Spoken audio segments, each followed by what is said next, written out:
Good morning, crime community. I'm here to read out some more Aaron Swartz. Is undercover over? A web of deceit. Of course, it's not surprising that the companies exposed would be opposed to the article. More surprising was the response from the supposed arbiters of journalistic ethics. CBS's Public Eye blog insisted that the operation was inappropriate because everyone already knew the lobbyists deceived the public about their clients. When you indulge in subterfuge, you merely provide the conventional wisdom of a concrete example, they wrote. That's when the cost isn't worth the benefit. Bill Buzenberg, the executive director of the Center of Public Integrity, an independent investigative reporting group, told reporters that misrepresenting yourself is not a good idea. We're with Howard Kurtz in this one. Kurtz, media critic for the Washington Post and CNN, had sided with APCO in a post column titled Stung by Harpers in a Web of Deceit. Silverstein has long criticized Kurtz for, among other things, biased media criticism, Washington Babylon. Kurtz reported that the editor of Harper's defended the practice by pointing to a long history of sting operations by journalists. But Kurtz wrote the undercover tradition was faded in recent years. No newspaper today would do that. The Chicago Times did in the 1970s. Fewer television programs were doing what ABC did in the 1990s. NBC Dateline joined the sting against child predators, but tagged along with law enforcement officials. Why this decline in undercover reporting? Kurtz has an explanation. The reason is that no matter how good the story, lying to get it raises as many questions about journalists as their subjects. But maybe that isn't the whole story. Undercover history. Undercover reporting is a storied history. Nellie Bly, famous for traveling around the world in 80 days, almost did a famed investigation of the conditions of insane asylums for the New York World by feigned insanity for a series of physicians before being committed to a lunatic asylum. There she was documented rotten and spoiled food, freezing living conditions, frigid bathwater, abusive nurses, and relatively sane fellow residents. What except torture would produce insanity quicker than this treatment, she wondered. The series, later published in the book 10 Days in a Madhouse, created a sensation, and Bly was asked to join a government investigation of asylum conditions. More recently, as Kurtz points out, Chicago in the 1970s and 1980s was something of a golden era of uncovered reporting, no small part because of the efforts of one woman, Pan Zeckman. She and her investigative crew at WBBM TV used undercover reporting to break dozens of stories. She got a job at a nursing home so she could verify allegations of filth and mistreatment made by relatives. She's got a job as a dance instructor to prove a local dance studio was cheating money from seniors. She had a teamwork at an abortion clinic to prove that they were performing abortions on women who weren't pregnant. And she had a staff apply for a job at the airport to see what kind of background checks they did on bag screeners. But Zeckman's biggest history came while she worked at the Chicago Sun-Times. Everyone knew Chicago's government was corrupt, but Zeckman proved it. She purchased a seedy tavern in Chicago's near North Side and more code violations than bar stools, renamed it the Mirage Tavern, and recorded everything as a long string of officials: the fire inspector, the plumbing inspector, the ventilation inspector, the county clerk. Accountants, landlords took bribes while overlooking violations. Even the people who maintained the pinball machine dropped by to show the management how to skim the profits.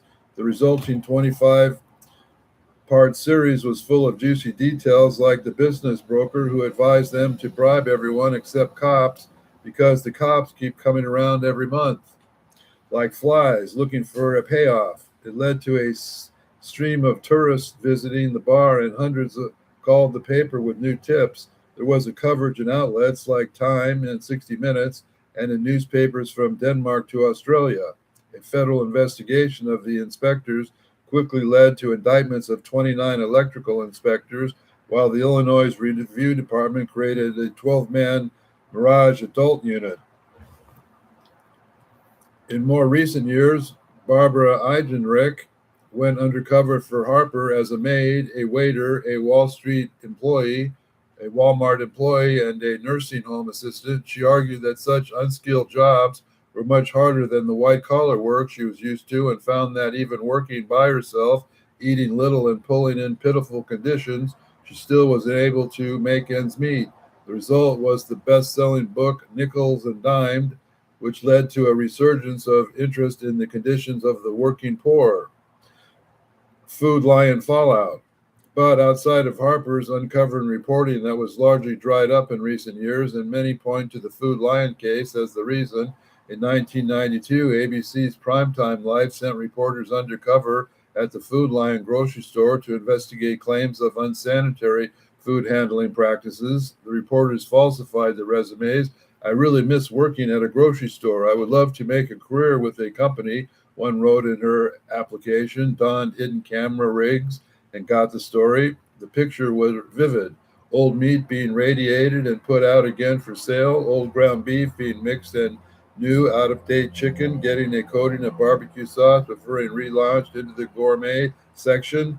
Viewers can away convinced of Food Lion's wrongdoing, but Food Lion fought back, filing a lawsuit against ABC, not challenging the accuracy of the story, although they did do that in public, but charging the reporters who had got it with the dishonesty.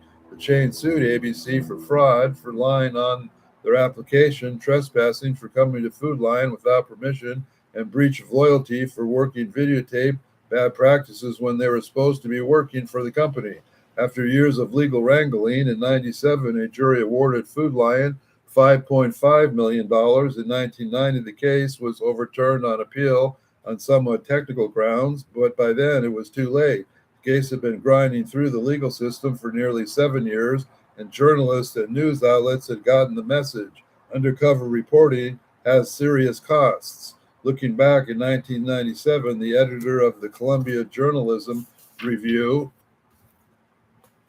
declared in 1990s a humbling time for journalism, particularly investigative television journalism. Among those humbled, 2020 had to pay $10 million for claiming Bank Atlantic Financial had hoodwinked investors. The Minnesota News Council upheld a complaint against a Minneapolis TV station for painting a distorted, untruthful picture of Northwest Airlines safety practices. A Houston TV station paid $5.5 million for charging a state representative without an insurance scam. Michael Moore, we all know who that is. TV Nation paid $5 million for claiming a company had spread toxic sludge over a Texas ranch. We can expect journalists in the wake of this to give us more stories about Dennis Rodman and Madonna instead of more stories that are important to us.